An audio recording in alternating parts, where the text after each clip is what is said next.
You may all return. He also told all the other peoples who had been deported by the Babylonians and Syrians, you may return. And by the way, he conquered Babylon also. So he was a conqueror. Conquered Lydia, conquered Babylon. Eventually, his son conquered Egypt. Now, but the Persian Empire was never able to conquer Greece. That's going to become very important when we come to chapter 4. Two Persian kings tried in succession, father and son, King Darius and King Xerxes. Father and son tried to conquer Greece and could not. Now we're going to learn later that Greece wound up conquering Persia. It's similar to what happened in China. The Chinese did not conquer the Mongolians, and the Mongolians came and conquered China. The Romans did not conquer the Germans, and the Germans came in and conquered Rome. This is what often happens to you, folk, when you're the people you don't conquer, they'll turn around and conquer you. That's kind of frightening, because in today's world we look on conquest as being very bad. About the time some of you might have been being born, maybe a little bit before your time, in 1990, August 1990, Saddam Hussein conquered Kuwait. But in the modern world, you don't do that. So the whole world came up against Saddam Hussein, with the United States leading the way, and they forced Saddam Hussein out of Kuwait. This you can find with just a brief check in any history book. So anyway, conquest is looked on as being a no-no today's world. In today's world, conquest was the thing to do at the time. All right, now, this Persian Empire was to wind up spreading out from India to Ethiopia. In other words, they had Egypt, they had from here all the way over to here. Quite a bit of, actually they went farther north than this. They went north a ways too. It was the biggest empire that the world had seen up to that time.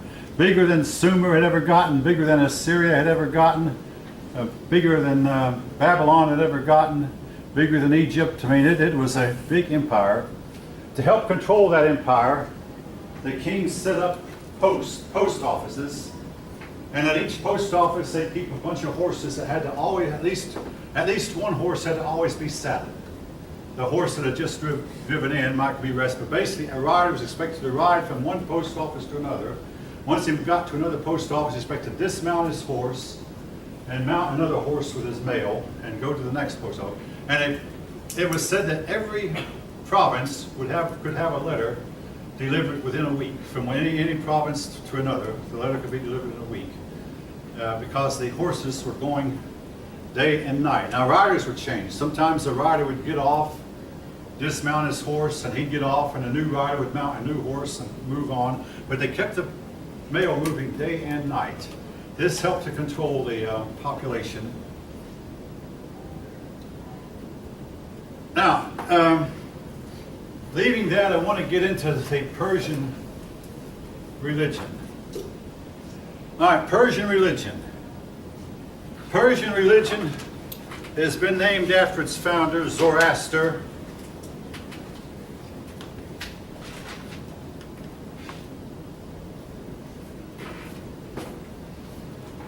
Now, the last time I researched Zoroaster, the author was not sure if Zoroaster even existed. Again, there was a lot of talk. I mean, I recently read something on MSN about how many from our famous heroes maybe did not exist. Among them, King Arthur, Homer, the poet, blind poet Homer, they're saying might not have existed. And of course, if King Arthur didn't exist, neither did Sir Lancelot, so on and so forth. But again, I suspect that when all is said and done, we're going to wind up proving that both King Arthur, Sir Lancelot, and Zoroaster, all these people actually did exist. But at the moment, it can't be done. And also, when did Zoroaster live? Anywhere between 1000 BCE and 600 BCE. That's a 400-year period. But the standard story was that he lived around 600 BCE, and it is typical of most of your founders of a faith His teaching was rejected while he was alive. He tried to find a government job and a government sponsor and could not. This is typical of, again, what's happened in China, what happened in Greece, and even what happened among the Jews. They honor their best people after they're gone. Anyway, Zoroaster was finally honored after he was gone. What did he teach?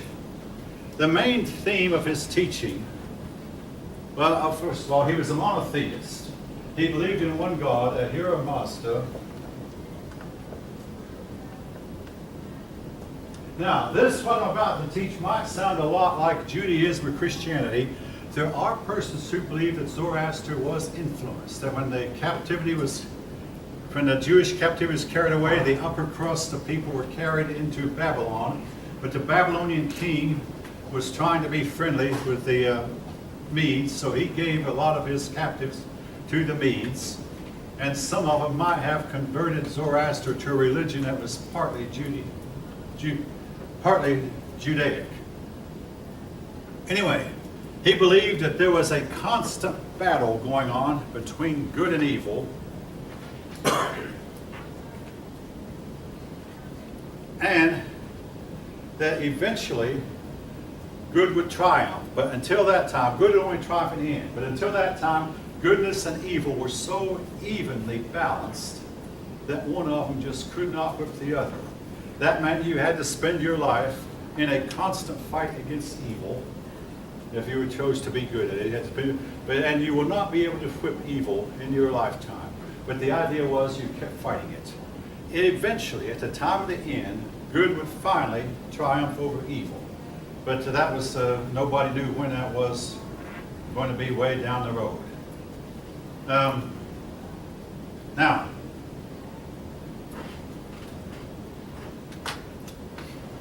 but here's where the teaching took a turn that I cannot quite buy.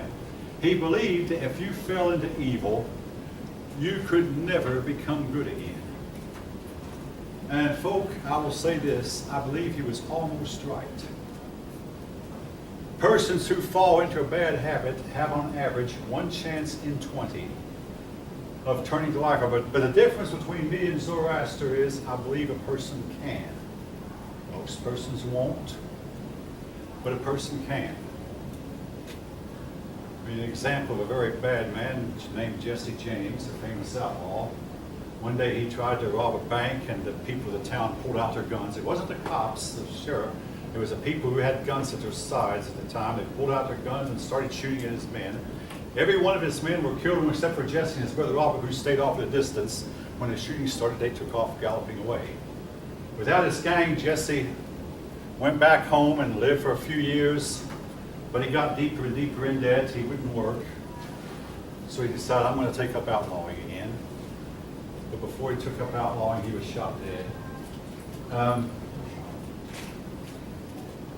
Again, kind of a sad story, not a story with a happy ending to say the least, but this is the fate of most people who decide at some point they're going to be bad. Now, Jesse James believed he was good. Let's be up with you. When he would see a poor farmer, he would stop, give money to that poor farmer, and he would think, hey, I'm robbing the rich and feeding the poor, like Robin Hood. He thought that this was somewhat easing his conscience to ease over the men he stole from and killed. Yes. Who shot him? Okay. The Governor Crittenden of Missouri said that anyone who shot Jesse James dead would be given $10,000. Well, to make it long, I'm not going to go into a little bit of detail. Jesse's brother's home was raided. Jesse's brother was not there, and several people of the James family were killed. And this created a big outrage in the country. And the country didn't know just how naughty the cops are and how bad the cops are for doing this. But anyway, 2 men came one day named Hart, last name of Hart, and they claimed that they were cousins. They weren't. But they claimed that we know who you are. We want to help you become outlaws again. But actually they were there to kill him. And Jesse saw some dust on the picture, so Jesse got up to the mountain, moved the dust picture, the one Hart brother nodded the other, and the more aggressive Hart brother pulled out his gun and shot Jesse in the back, thinking he was going to collect $10,000. But there was such an outrage, particularly over shooting a man in the back, that the governor did not dare. In fact, the local people were about to hang the two Hart brothers, but the governor at least extended the mercy to him. He pardoned both men. Within 2 years, the more timid one was dead. The other one died 10 years later, shot dead also. Shot dead. And as for Jesse's brother Robert, he wound up making his living, opening a museum, charging a nickel apiece for anybody who said, see, this is Jesse's stirrup, this is Jesse's guns, this is Jesse's saddle. And he lived out his life that way. Well, he was tried for crimes. He was obviously guilty, but a Confederate jury acquitted him. And according to the United States Constitution, he could not be tried again. Also, the people felt sorry for him for the way his family had been destroyed. So, he got a lot of sympathy. All right, that's just away from the story a little bit. But now, Jesse's brother Robert never killed anyone that we know of, but he did participate in the crimes. He was not as bad as his brother. He turned his life around after the trial. Jesse himself, sadly, didn't. Again, there are persons who can turn their life around. Zoroaster said you couldn't. The difference between me and him is, I believe a person can. Now, I'll go on a little bit. What happened to Zoroaster's followers? He might have, without meaning to, paved the way for Christianity. Eventually, Christianity came in, and it overtook that part of the world. And but Christianity did not persecute Zoroaster. But then came Islam. Islam came out of Arabia and took over Iraq and Iran. Iran was here of Persia. Islam came in and took over, and they drove the Zoroastrians to the western shore of India, where they are still there. The Zoroaster's followers are still there now. Now,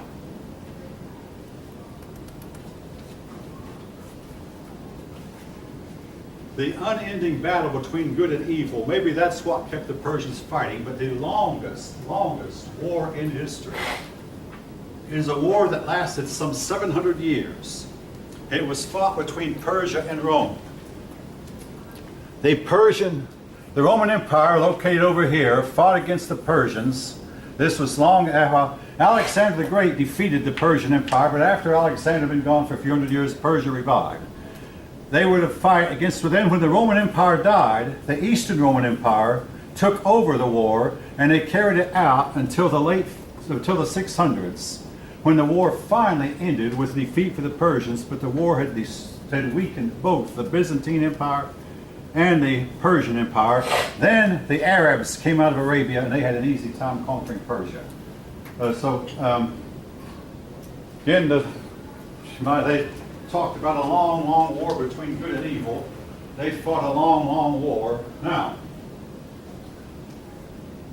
I had a pupil one time tell me that she did not like hearing me compare those times with ours, but I do. The United States today is fighting a long, unending war in that part of the world. The part of the world where the civilization began, at least Western civilization, the part of the world that gave us writing, that gave us the wheel, that gave us grains, gave us domesticated animals. This part right here is making news again, and it should not surprise us. And we're about to, the war that's going on there does not have any hope of ending. I'm talking about war, and we have fighting in Iraq, and the war we're fighting here in Afghanistan. No prospects for ending anytime soon. Ongoing and ongoing and ongoing and ongoing some more. The wars helped destroy the Roman Empire, because for the Roman Empire to fight Persia, they always fought Persia at Persia.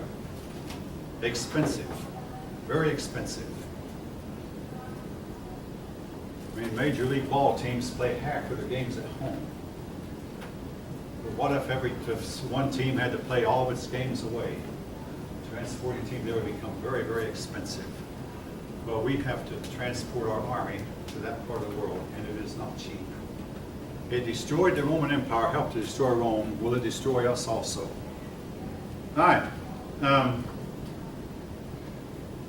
Persian young men were taught two things: to use lances or spears, and to speak the truth. Fight with lances, speak the truth. All right. With that, I'm going to make one more mention, then I'll spend the rest of the time reviewing before Wednesday's test.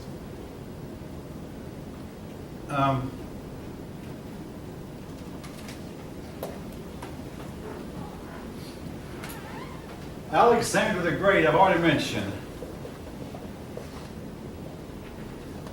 Alexander the Great conquered the Persian Empire, and it was somewhat of an upset victory because everybody would have thought that Alexander and his Macedonian army did not have a chance.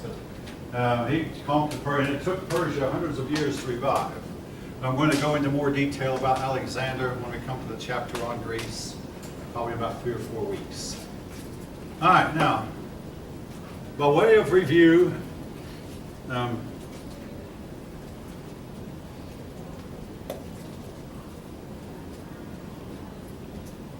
right, I have not mentioned this. Who was the Queen of Heaven? Inanna, the goddess Inanna, who had the title Queen of Heaven. Now, this is mentioned in the Bible because of the Jews who were not supposed to worship any other god sometimes would start worshiping the Queen of Heaven, particularly their women, and even their men would worship. The Queen of Heaven is also known by other names as Isis, Aphrodite, Venus, Frigga, by other names.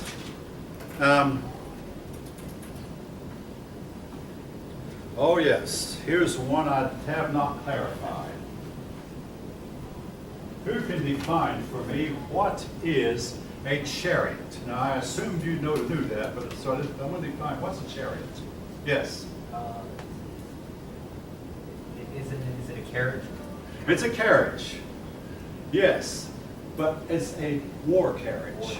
War, yeah. Primarily used for war. Now, they're horse-drawn. There was a horse-drawn carriage. Oftentimes they only had one rider, and that was sometimes two riders. One rider would drive while the other rider fought. But oftentimes their wheels were razor sharp. That way they would cut the enemy troops to pieces. And the charioteers would make their horses gallop right into the enemy lines. And between the horse's hooves and the chariot wheels, and the charioteer with a spear would try to hack the enemy to pieces. They were somewhat the equivalent of a modern day tank. The charioteer was protected by the wall, the front. Well, only the front of the chariot was protected, maybe the side, but not the back. This and told the charioteer, don't turn around, because if you turn around, your back is exposed. So the charioteer then had every bit of incentive to have his horse go forward. If his horse panicked, bolted, and turned around, maybe he couldn't help that. Chariot, a war weapon, horse-drawn carriage.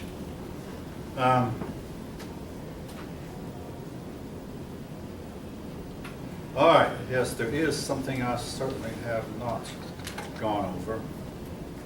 So I'm glad I'm looking into this now. All right.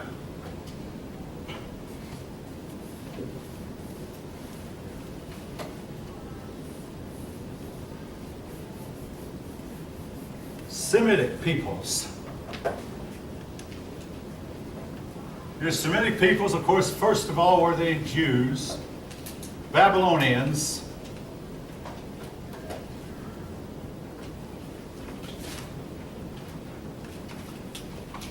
Babylonians, then the Hyksos, what I mentioned in connection with Egypt, and the Amorites, who came from Arabia and took over Syria, the Arabs. These were some of your Semitic peoples. Your Hamitic people, mainly the Egyptians, the Canaanites, Egyptians, Canaanites. Now, the Phoenicians, I won't go into their enigma. a lot of people believe the Phoenicians to be Hamitic, but they spoke a Semitic language. Maybe at one time in the early days they were slaves in some Semitic person's home. But whatever most people though believe that the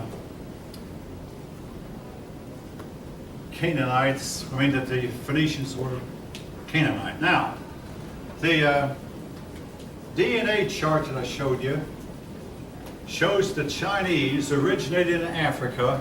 A lot of persons believed that the Chinese are Hamitic. Canaan had a son named Sin.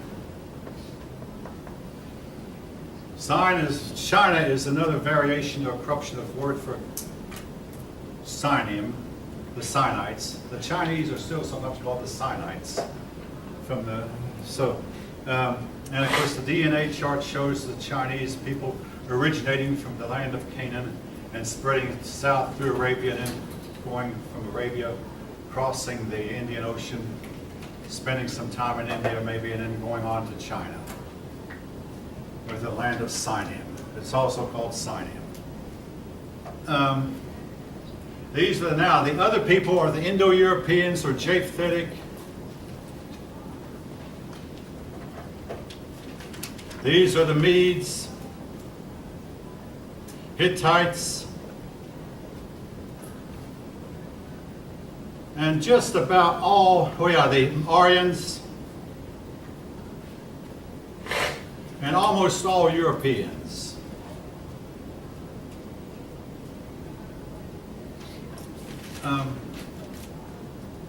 Now, that's one reason for the conflict between Iran and Iraq today. The Iranians are Semitic. The Iraqis are Semitic. The Iranians are Indo-European.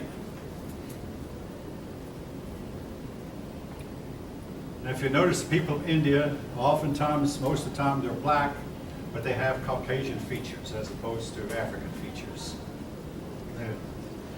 I mean, if they were white, they would be Caucasian. Well, they are Caucasian. If they were white, they would even look Caucasian. All right. These three groups. Now, again, you might say, I'm going with biblical account. And a lot of persons who have started to study the DNA of humanity will say that you cannot refute the flood story as it's told in Genesis by studying DNA. It's not to say that DNA evidence so far proves it, even though I've been to some websites where the authors insist that DNA studies prove the Genesis account of how that Noah's 3 sons gave rise to 70 nations, and of them was the whole earth was overspread. But again, others will say, oh no, this is an oversimplification. You will believe what your preconceived notions lead you to believe. All right.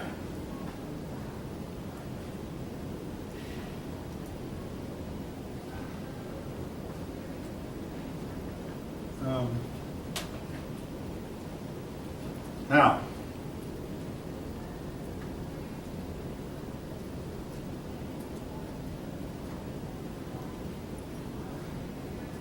I've mentioned this, but I haven't defined it. What is archaeology? Yeah. Anybody want to venture a guess? Yes. The study of fossils?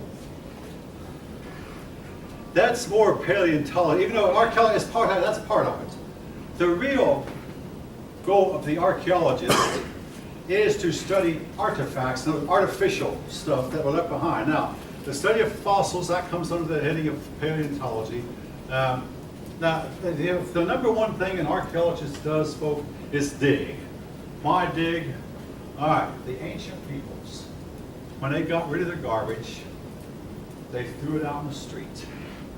And of course, I'm talking about after a certain moment. I don't know how they did at the very beginning, but the ones who we have record of, they threw the garbage in the street, and also all the animal waste piled up on the streets. After all, the street levels got higher and higher.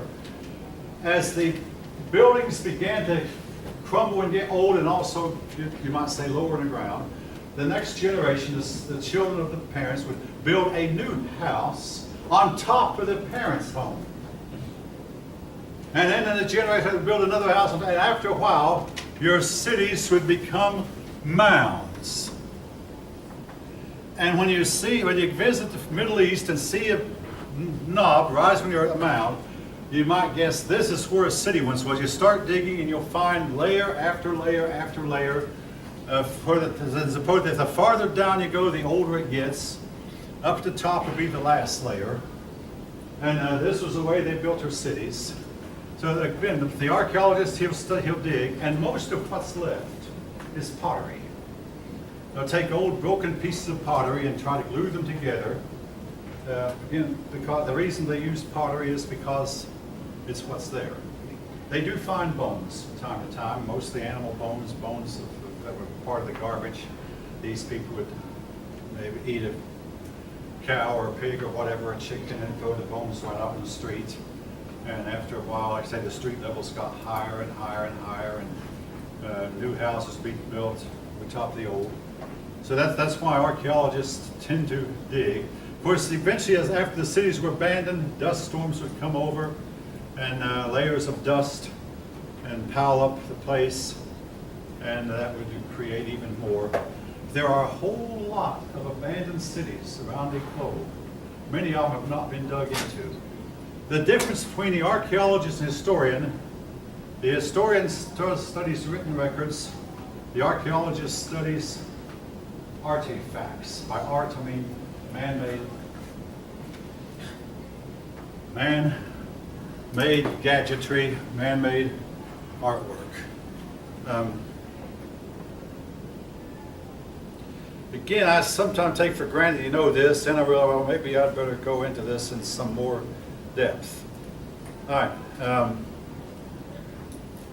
A big problem that the world has had, and it really resurfaced in recent times, and is still starting to resurface in Germany, is an issue called anti-Semitism. What does anti-Semitism mean?